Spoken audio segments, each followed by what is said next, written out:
Seguro que después de la forma en la que saludé a Federico, seguro que algún perisobre va a decir que le acabo de pedir la renuncia. Nada, son los chistes con nuestro periodismo tan sucio. Bueno, buenas noches a todos. Ante todo, quiero expresar mis condolencias a la familia de Miguel Uribe Turbay, senador y precandidato a presidente de Colombia, asesinado por defender las ideas de la libertad en su país natal. Episodios como ese nos recuerdan la verdadera naturaleza de nuestra batalla y todo lo que está en juego. Es un honor presentarme ante todos ustedes. Me llena de orgullo recibir el premio Freedom Torch, particularmente porque he hecho de la defensa de la libertad la causa de mi vida. Quiero agradecer a Liberty International por este premio y, por supuesto, también a todos ustedes por su presencia y también a mi queridísimo amigo José Luis Cordeiro, que tenemos una hermosa historia en común cuando lo conocí allá en una reunión del WEF en Lima y a partir de ahí nos hicimos grandes amigos. Ni que hablar de lo impresionante de que cuando hizo su presentación en Libertad y Progreso, que básicamente arranca con un video del especial Vida Eterna y el corto, digamos, que anuncia el especial, básicamente termina con una frase de José Luis Cordeiro que dice: nosotros vamos a ver la muerte de la muerte. Así es que, digamos, para mí es muy inspirador también que esté un amigo como José Luis.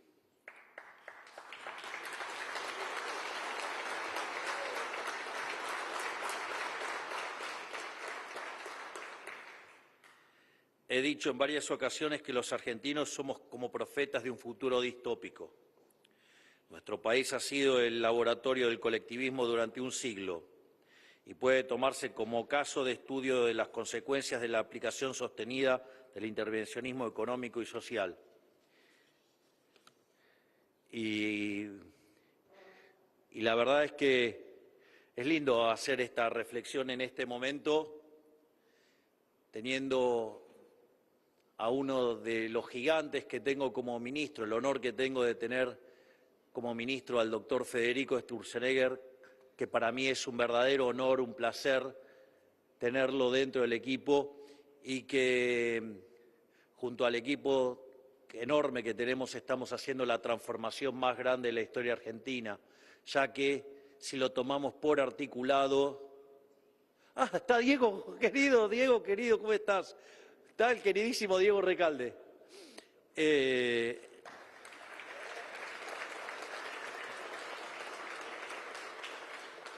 Y si tomamos todas las reformas, mirándolo por articulado, son 8.000 reformas estructurales. Por lo tanto, somos el gobierno más reformista de la historia argentina y eso es gracias al coloso Federico Sturzenegger.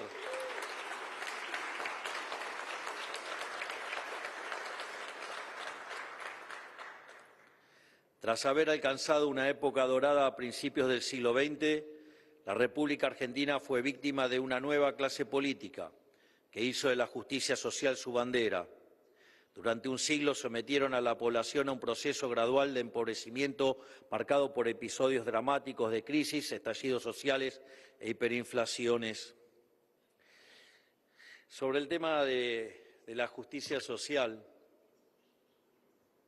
quiero hacer una especial mención a un enorme trabajo, a una película excepcional que es la película reciente de Guillermo Francella, Homo Argentum, una verdadera obra de arte, dado que está aquí Diego Recalde. De hecho, no solo la vi con un conjunto de diputados que defienden con uñas y dientes las ideas de la libertad en el Congreso, sino que también la vi con mis ministros. Y de las 16 viñetas, hay 11 que verdaderamente llaman a una profunda reflexión Y la más interesante, digamos, en términos de la lógica de justicia social, o una de las más interesantes, es la última, que se llama Troppo Dolce, y que básicamente plantea de modo brutal el problema de la justicia social. La familia italiana, a la cual, digamos, Fabio Muscarella va a ver para conocerla, son pobres y él tenía una constructora. Entonces, primero le roban la billetera con el argumento de pagar una silla de ruedas. Y después le dicen de una manera, haciendo referencia a principios y valores, que lo iban a esquilmar. Es interesante porque cuando ustedes miran la distribución del ingreso, digamos, si la toman por deciles, podrían decir que hay un decil muy rico y los 9 restantes están muy rezagados. O sea, deja en claro el problema de la distribución del ingreso, el problema de la desigualdad, en la visión de ellos, porque justamente el argentino le dice, no, pero yo me esfuerzo muchísimo por conseguir el dinero y ganar el dinero que gano, lo hago honestamente. Y ellos le dicen, no, bueno, pero vos sos rico, nosotros somos pobres y nos tenés que dar la plata. Y lo hacen de una manera, muchos contra uno, lo que llamaría Hayek, digamos, la tiranía de las mayorías, vendría a ser una suerte de tiranía de las mayorías. Es como el chiste ese, se juntan 4 lobos y una gallina a votar qué se cena hoy a la noche. Marche la gallina. O sea, la democracia ilimitada, es la reflexión estricta de Hayek. Y ustedes ven ahí la violencia que ejercen sobre el dueño de una constructora para robarle todo el dinero y bueno, y termina huyendo. Y eso pone muy violento a los cucas, porque muchas de estas viñetas lo que muestran es a los argentinos de bien, por un lado, los que se ganan el pan con el fruto de su trabajo, y a los delincuentes que en algunos casos, digamos, usan al Estado para ejecutar esa acción violenta, pero está claro que deja en claro que la justicia social es un robo, es un trato desigual frente a la ley. Es decir, la justicia social es injusta, es criminal y obviamente que en términos dinámicos es perverso, porque si se van los productivos y se quedan solamente los parásitos, ese lugar, una vez que esquilmó a esa persona, y qué interesante, el troppo dolce, ¿no? Digo, sí, se van a comer los alfajores y una vez que lo liquidaron vuelven a la misma situación miserable. Y obviamente esto, digamos, en términos de batalla cultural es aberrante y horrible para los cucas y por eso están tan violentos y diciendo las aberraciones que dicen. ¿Por qué? Porque la película los expone a lo que son. Y cuando ven que los argentinos de bien son Fabio Muscarella y cuando ve que ellos son el resto de los familiares mafiosos, chorros, delincuentes, que además se hunden en la decadencia, no les gusta. Y en lugar de agarrar y atacar las causas, se enojan con los efectos y por eso están haciendo todas las aberraciones y diciendo todas las aberraciones. Pero ¿qué es lo interesante de esto? Empieza a fluir la batalla cultural y les estamos ganando y los estamos exponiendo y van a sentir vergüenza de ser la basura que son.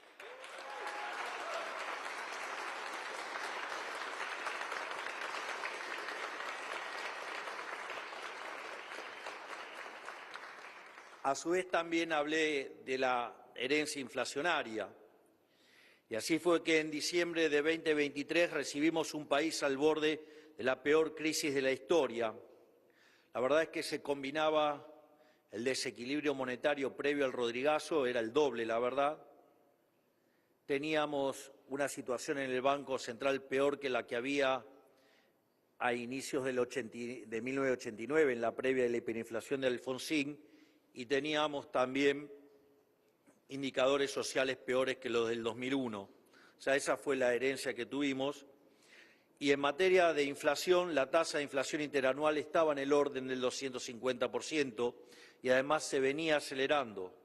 Es más, llegamos al punto de que la inflación de alta frecuencia marcaba un 1,5% diario, lo cual, digamos, y si además tomamos la mayorista, la de diciembre, el 54%, y lo anualizamos, digamos, marcaba un 17.000%. Está claro, digamos, que anualizar, digamos, ya sea un dato diario o un dato mensual parece como exagerado. La realidad es que nosotros la cuenta no la hicimos desde esta anualización del dato de diciembre mayorista, sino que le hicimos teniendo en cuenta el doble de money overhang que teníamos en el Rodrigazo, que implicó multiplicar por 6 la inflación, con lo cual la hubiéramos multiplicado por 12. Teníamos una situación peor que la previa de Alfonsín, que básicamente, de la hiper de Alfonsín, que la inflación fue del 5.000% en mayoristas. Además, teníamos el equivalente a 9 bases monetarias venciendo en pesos en el lapso de 3 meses. Por lo tanto, todo hubiera terminado en una explosión colosal de incremento en la cantidad de dinero que seguramente con 17.000, 18.000% nos hubieran hecho precio. De hecho, el propio Ariel Korenberg estimó también este contrafáctico y le daba 18.000%. Así es que eso fue lo que nos dejaron. Hoy, en cambio, tras menos de 2 años de gobierno, la realidad es otra. La inflación interanual ha bajado a una tasa del 25%, es decir, que su tasa mensual ya se ubica en torno al 1,5%. Lo mismo que antes aumentaba tan solo en un día, es decir, hoy tenemos en un mes lo que antes aumentaba en un día. Y ahora va camino a ser exterminada totalmente para mediados del año próximo. Gracias a esto hemos sacado a 12 millones de personas de la pobreza, mientras que la indigencia pasó del 20,2% al 7,3%. Es decir,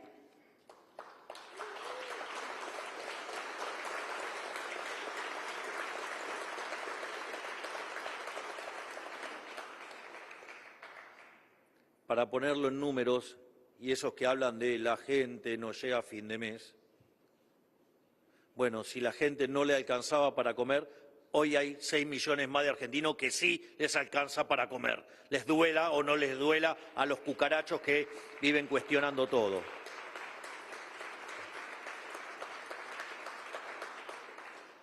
Y todo esto pese a los constantes malos presagios de los agoreros de siempre, a quienes me comprometí hace poco a dejar de insultar.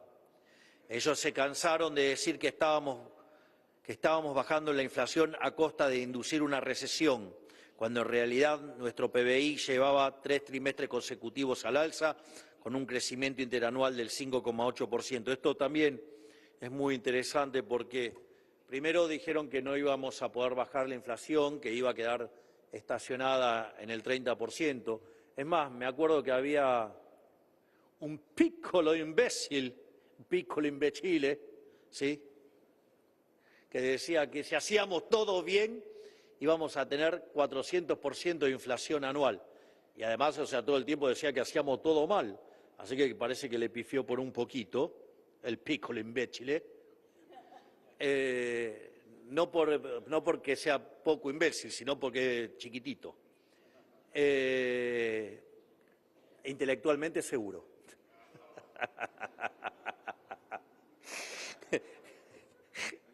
Vamos. Pero al margen de eso, después dijeron que cuando empezaban a ver que la inflación bajaba, decían que íbamos a hundir a la economía en una recesión, que íbamos a generar una gran depresión. Después dijeron que íbamos a hacer una L, es decir, que íbamos a caer y que no íbamos a recuperar más. Nosotros seguíamos diciendo que íbamos a salir en B corta. Bueno, la verdad es que no fue en B corta, fue un tilde, porque si uno toma el PBI, digamos, medido por el EMAE, que en frecuencia mensual desestacionalizada, el dato del mes de diciembre del 24 terminó 6% arriba del diciembre del 23. Es decir, no solo habíamos logrado bajar muy fuertemente la inflación, sino que además hicimos crecer el PBI a pesar de haber hecho el ajuste fiscal más grande de la historia, 5 en el Tesoro y 10 en el PBI. Por lo tanto, me parece que muchos van a tener que empezar a reescribir los libros de texto. Y eso no solo fue esas puntas, digamos, el primer trimestre se ha expandido casi al 6% la economía, en el segundo lo está haciendo casi al 8%, y todo esto con una baja enorme en la cantidad de pobres e indigentes, continuas mejoras en los salarios reales, la jubilación mínima, digamos, se multiplicó por 4 veces, de pasar de $80 a $320, el salario promedio de la economía pasó de $300 a $1.200 y todavía tienen la cara de criticar lo que en el mundo se llama el milagro económico argentino.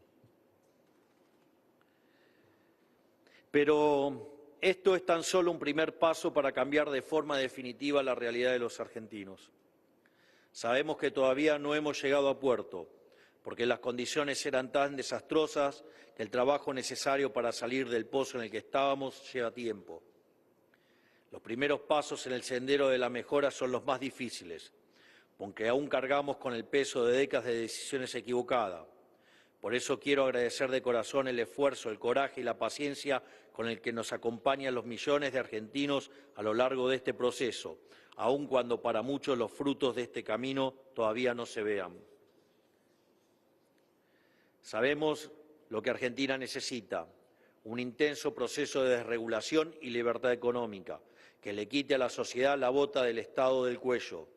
Mediante nuestro plan motosierra empezamos a desmantelar un Estado gigante y entorpecedor, que evitaba que el sector privado pudiera desplegar toda su capacidad productiva. Hemos llevado a cabo nuestra agenda con la convicción inquebrantable de que estamos haciendo lo que ha funcionado en todo el mundo a lo largo de la historia, sin dejarnos llevar por las objeciones hipócritas de quienes nos trajeron hasta acá. Estamos devolviendo a la República Argentina su gloria perdida. Como ya he dicho en otra ocasión, mi objetivo no es parecer bueno, sino hacer el bien. Al día de hoy, si bien lo peor ya ha pasado, el peligro está lejos de ser historia. Los que nos quieren que la Argentina no cambie no se van a ir sin pelear. Como una casta acostumbrada a vivir del esfuerzo ajeno, se resisten con la desesperación propia de quien minuto a minuto ve desvanecerse sus privilegios. Por eso están haciendo todo lo que está a su alcance para volver el tiempo atrás, aunque eso signifique la destrucción total de sus compatriotas. En alguno de los recientes discursos he mencionado una frase de Sun Tzu, donde básicamente lo que dice es que qué es lo que caracteriza a un mal gobernante. Y a un mal gobernante lo caracteriza una situación o la actitud de que con tal de retener el poder está dispuesto a incendiar su país y gobernar sobre las cenizas. Eso es el kirchnerismo y contra esa monstruosidad es la que luchamos y luchamos día a día, digamos, muy fuertemente. Ya que intentan promulgar leyes de quiebra que atentan contra el superávit fiscal, incitan protestas violentas, operan con campañas de desinformación, extorsión emocional y otras maniobras de sabotaje propias de la izquierda criminal. No les quepa duda de que están haciendo todo lo posible para sacarnos de nuestro eje. Déjenme asegurarles, no les va a funcionar. Nuestros valores no son negociables y no cederemos un milímetro en nuestra responsabilidad con el pueblo de hacer la Argentina grande nuevamente. No vamos a ceder ni un milímetro a este conjunto de psicópatas.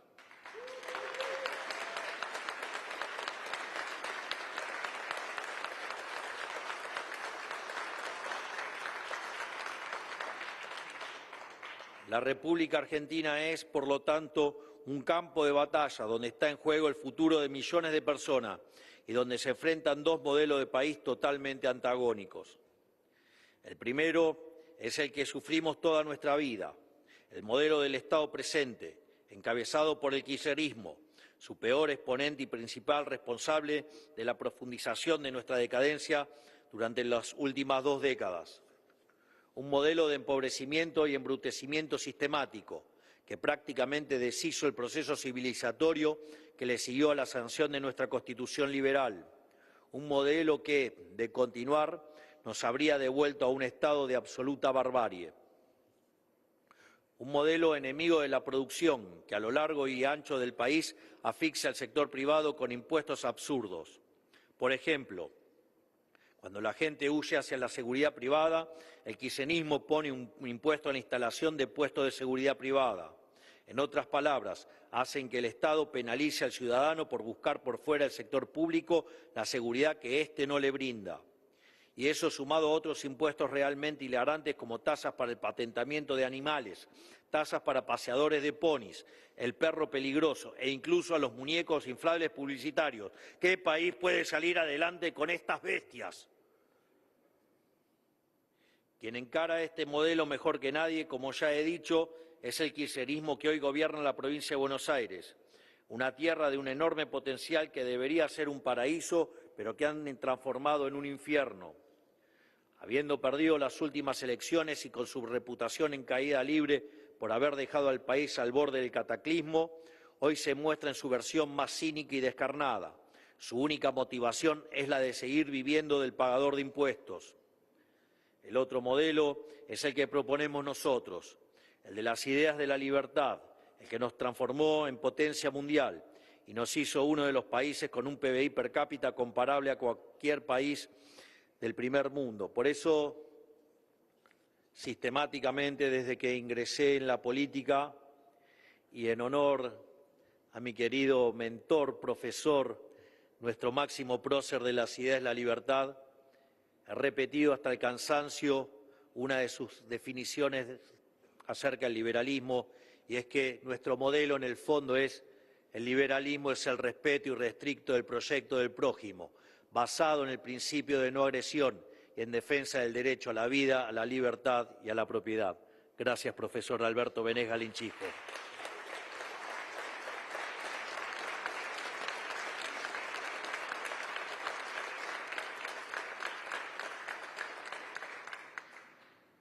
Ese modelo es el que nos erigió como faro cultural en el continente y el que fue la tierra prometida de millones de inmigrantes que, huyendo del hambre y la guerra, encontraron en la República Argentina la oportunidad de un nuevo comienzo. Esto es lo que está en juego en las próximas elecciones. Los bonaerenses tienen la ardua tarea de decidir entre seguir en la senda del progresivo deterioro o decirle que no a la mentira que el kirchnerismo viene vendiendo hace décadas. Este 7 de septiembre invitamos a los bonaerenses a entonar con nosotros un grito de liberación. Venimos a decir, kirchnerismo nunca más, pero esta es tan solo la primera de las batallas que restan en este año. Para las elecciones nacionales debe quedar claro que en la dicotomía entre salir adelante como país y volver al pasado no hay terceras vías, no existe un justo medio entre ambos modelos, porque aprendimos del pasado que cuando optamos por un cambio a medias, el proyecto desbarranca y volvemos a empezar aún peor que antes, con un pueblo aún más desesperanzado y resignado al destino de miseria que ofrece el kirchnerismo. En resumen, todo lo que no implique un compromiso de hierro con la causa de la libertad está irremediablemente condenado al fracaso. Porque la libertad, la civilización y la prosperidad son una triada y atentar contra cualquiera de las tres afecta irremediablemente a las otras dos. Por eso agradezco profundamente este premio, al cual considero análogo a lo que está haciendo nuestra gestión, que no es más que recoger la antorcha liberadora de nuestros próceres, que nos legaron, la cual hemos dejado en el olvido durante ya mucho tiempo como nación, y nosotros vinimos a revertir estos 100 años de decadencia, porque vinimos a hacer grande a la Argentina nuevamente. Muchas gracias a todos, que Dios bendiga a los argentinos, que las fuerzas del cielo nos acompañen, y ¡viva la libertad, carajo! ¡Viva la libertad, carajo! ¡Viva la libertad, carajo! Muchas gracias. De esta manera despedimos al señor presidente de la Nación, doctor Javier Milei, y le pedimos a los presentes que mantengan sus lugares para continuar con las actividades en esta edición de la Liberty International World Conference 2025. Muchas gracias.